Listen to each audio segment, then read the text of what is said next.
Welcome back to the Red Stool. And today we're talking about My Hero Academia chapter 325. Now, this chapter, it really serves as a wrap up to the whole Deku getting into UA and how everyone is feeling about it. Everyone has basically laid their emotions bare on the situations. Now you have someone who actually comes forward out of the crowd. And basically what he's saying is, well, why shouldn't we let this kid stay here? Because for the longest time, we've, just been an audience to this entire heroes versus villains situation. And the reason that any of these heroes are even out there fighting bad guys or trying to save the day is because of us. At the end of the day, they're putting themselves and their lives on the line to serve us and help us. So if we, spit on them and turn them away when they're at their worst, then why should they help us? We can't kick them while they're down. We need to be able to support them when times are hard. That way they can do their jobs and things can go back to normal.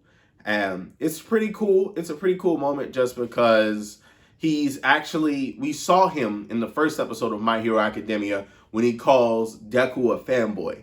So I don't even know if he notices that that's the same kid from, that he called a fanboy in the first episode. So it's nice. It's a good callback. And it just goes to show you that everyone out here they're not all against Deku. Of course, they're all afraid, but some of them do get it. And these are the more calmer voices. So, of course, you're not hearing them in the frantic screams of the crowd that are telling Deku to go away. And someone even suggests, oh, what if he goes to Shiketsu and make him, and then someone else is like, hey, well, you would just be passing the problem along. That wouldn't be helping. Right now, UA is safe and secure, and he needs a place to rest. That way, he can be at his best so they can stop Shigaraki, and we can all get past these crazy times. So that little speech, that man stepping up from the crowd, being a regular citizen, it's what they needed. It was that last piece in this whole puzzle of the heroes offering reassurance, Uraraka, giving that heartfelt speech, and now you have someone from this crowd, well, not even just one person in particular, but just this guy who he's sharing the same experience as all these other people are. He's been forced out of his home, and he's just as afraid as anybody else, but he can understand the bigger picture and how heroes need support. So with that, everybody else is able to be like, you know what? Okay, you guys are right. And now Deku is going to be able to come back into UA. And they're going to be able to start to come up with a better plan than just having him out there as bait for All For One to just attack. They're going to be able to come together as a group, do a better job of tracking down All For One and hitting him before he can get everything that he needs. Because we know that right now he's working with a time limit of 2 months before Shigaraki is at 100% and he can actually fully inherit his quirk. So we know that All For One, this isn't something that he's trying to rush. He needs that time. So if the heroes can use that against him and attack him while he's down, that would make the most sense for them going forward. And it's their best chance at winning, in my opinion. And also, of course, we have Aizawa. He makes his return in this chapter. Worse for wear after the whole raid incident. He has a robotic foot now, and it looks like he's actually missing an eye.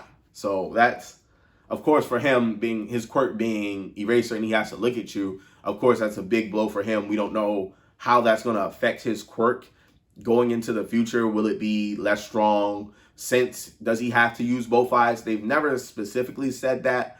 So it'll be interesting to see go forward, just how much his quirk has changed. And if I'm being honest, beside Deku, over the course of this manga, he has taken many a beating and damage, whether it been when the USJ raid arc, when he got his face damaged, and now all of this. He's taken some beatings and is, of course, permanently scarred. Now, we don't have any update on Mirko, so we don't know what type of state she's in. It can't be good because we know she got one of her feet ripped off. She was really injured from fighting those High and Nomu. So just another pro hero that's probably not going to look the same coming out of this, but who knows? Maybe Aizawa can make the whole robot foot thing work for him, and with the goggles, the villains might not even notice, oh, he only has one eye. So but what I really liked hearing from him in this chapter was how he's ready to strike back.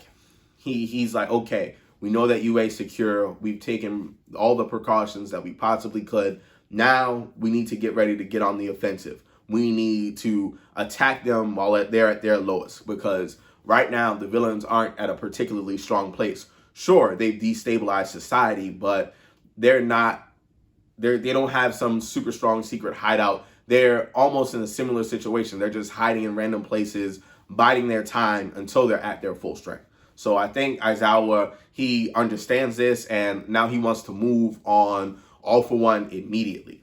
And it's just so getting him back into that conversation with Deku, the rest of the heroes, as they regroup, looking forward to it. I'm pretty sure next chapter, we could either, we could see a couple things, because we could see, we do see All Might again in this chapter, but we still don't know whatever conversation he had with Stain. He's still alive, but of course that's because Stain understands that he's a true hero and he was never going to kill him. So I know that there had to be some sort of conversation, and more than likely it's probably information passed along to, hey, this is the information that I was able to gather about All For One, what he's doing and where he's going.